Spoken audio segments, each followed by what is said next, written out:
ભુજ સહિત સમગ્ર કચ્છ જિલ્લામાં આજે રમઝાન ઈદની ભવ્યાતિભવ્ય ઉજવણી કરવામાં આવી હતી। આજે સવારે ઈદગાહ ખાતે મુસ્લિમ બિરાદરો દ્વારા સમૂહમાં ઈદ નમાઝ અદા કરવામાં આવી હતી। નમાઝ પૂર્ણ થયા બાદ બિરાદરોએ એકબીજાને ગળે લગાડીને ઈદની મુબારકબાદી પાઠવી હતી। ત્યારબાદ વિશાળ જુલુસ કાઢવામાં આવ્યું હતું, જે શહેરના વિવિધ માર્ગો પરથી પસાર થયું હતું। જુલુસ પૂર્ણ થયા બાદ કેમ્પ વિસ્તારમાં કોમી એકતાનો કાર્યક્રમ રાખવામાં આવ્યો હતો, જેમાં રાજકીય પદાધિકારીઓ, હિન્દુ સંગઠનો દ્વારા શુભેચ્છાની આપ-લે કરવામાં આવી હતી।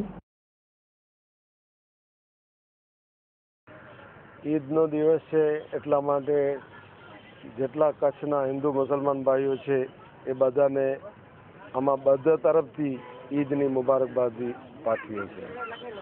ખાસ કરીને શું ઈદનું મહત્વ છે?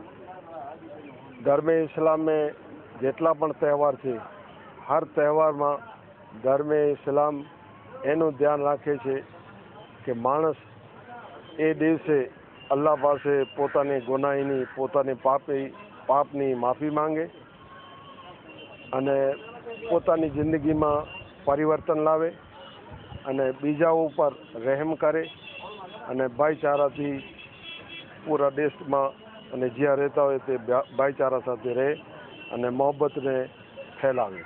ખાસ કરીને આજના દિવસે શું માગવામાં આવ્યું છે?